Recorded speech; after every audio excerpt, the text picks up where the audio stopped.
Say yes to new beginnings. Yes. Say yes to new standards of excellence. Yes. Say yes to engaging reportage with a difference. Yes. Introducing Yes International Magazine.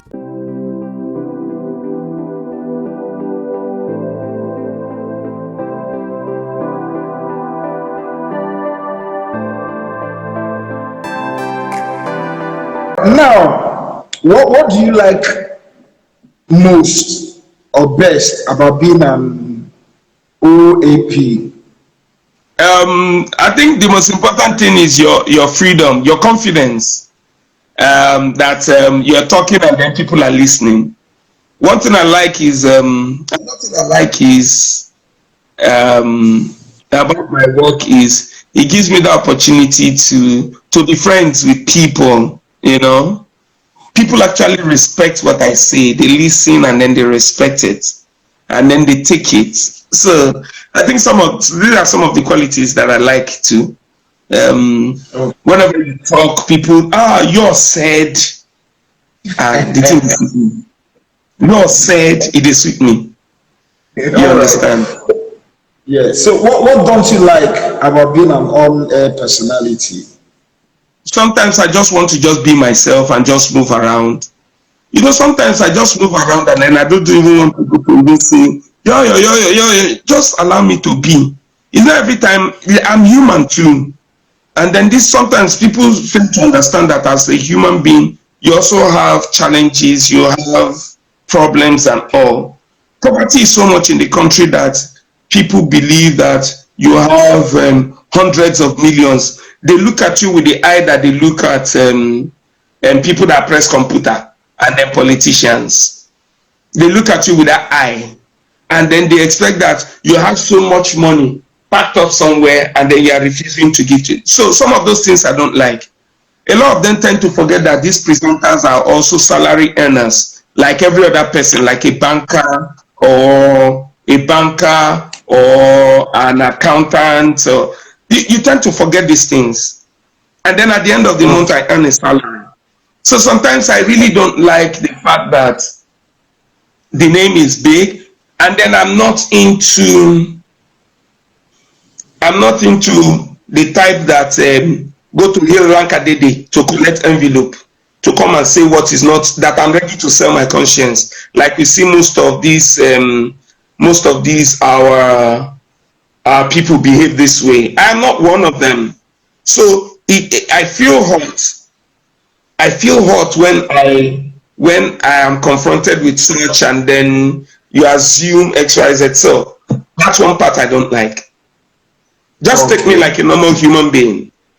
Yeah. Okay. If I call you now to ask you for ₦1 million and then you don't have, or 500,000 you don't have, I won't get angry at you. And then people tend to forget this. Even you that you are calling me, you don't have it. You believe yourself that you don't have. But if I tell you that I don't have, you don't believe my own that I don't have. But you, as a human being, you believe yourself that you don't have. But you don't believe my own that I don't have. You don't have money to solve your own problem. But you don't believe that I don't have money to solve your own problem. You know, some of those things. So even when you do the ones you can, sometimes some people still don't appreciate it. You know, that sense of entitlement thing that we have in this country. You know, it's completely wrong. But anyway, those are some of the things I don't like, basically. Okay. What was your experience like? What memorable thing happened the first day you went on air? Can you remember any memorable thing that happened? Of course. I was to read a news, and then I didn't know that my microphone, I forgot to switch off microphone. I forgot to switch off my mic. And then I was still talking on the radio. So it was time for me to read the news. Excuse me. It was time for me to read the news. There and then I was now saying, where I get this news script? Where this news script be? Where it is? And I just started work. So in my mind, I was like, they don't sack me. So I just said, I don't die. I was saying these things on the microphone. I didn't know the mic was on. I don't die. I don't die. Read the script. And I had played the intro for news. I had played the bed, that's the instrumental for news to start. I was not looking for the script everywhere, looking for it everywhere. To my great, the moment I just saw the script, I just said, on the microphone. I just said, So I now wanted to switch on the mic to start to talk. That's when I realized that the mic was on all this while. The mic was on. I now said, I must learn to say something. And then as a theater artist, you must learn to be spontaneous. That's one of the qualities of a radio presenter too. You must be spontaneous. You must think out of the box. Immediately I just said, now all these winch people, we no one make I give na this news. That then collect this script. But as I dey talk, now I don't see am. Make I start the news. At that moment, I wanted to find out, so what did the management do eventually? The moment I just said that, Ibrahim Abubakar, I can't remember his post then, just came towards the studio by the glass, and then he did this to me. For me, for my head, as I go down, now sack, then go sack me. Then go talk, say, wait, this one I will. He won't call our radio station. That was what was thinking in my head. The moment he came and then he did like this to me, I just calmed down. So when I went downstairs, he said, you see, you must learn to be free like that. That's what he said to me. You must learn to be free like that. I love the way you switched. The moment you saw the script, I love what you said. I love it. So those are the kind of vibes we want on the radio. I say, yes, so we die here. Interesting. So, can you remember your most embarrassing day on air? Have you had any embarrassing day on air? A lot happened. No, I might not say on air, but one of the most embarrassing was when some lady came to the radio station with tattooed Yaw on her waistline.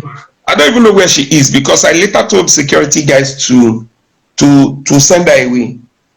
She tattooed my name on her waist then and came to the radio station to look for me.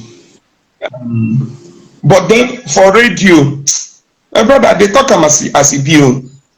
They talk so I don't think I can remember any, but off the radio, yes, that. What is the happiest thing that has happened to you on air? On air, when I got the news that because I am an on-air personality, that they chose me to lift Olympic torch representing Africa, alongside the Queen of England, Drogba, and all of them. That is the most happiest for me. That is the happiest. And of course, having access to power then, where I could say certain things and it is done. One of my most happiest moments. Once I say something, it is done. Yes. So it was always good for me. I'm always excited to say those things. Once I come on air, I would have had a list of everyone complaining this, that. I just pick one or two, and then I come on air at Ifako Ijaye. This. They talk say so number 5 in front of number 5. Ifako Ijaye straight. That big pothole. Waiting they happen. Why they never fix them? Believe me. 2-3 days. 2-3 days. They will fix it. And then it may be, yes, they will fix it. They will fix it. So that, of course, those are one of my happiest moments being on radio.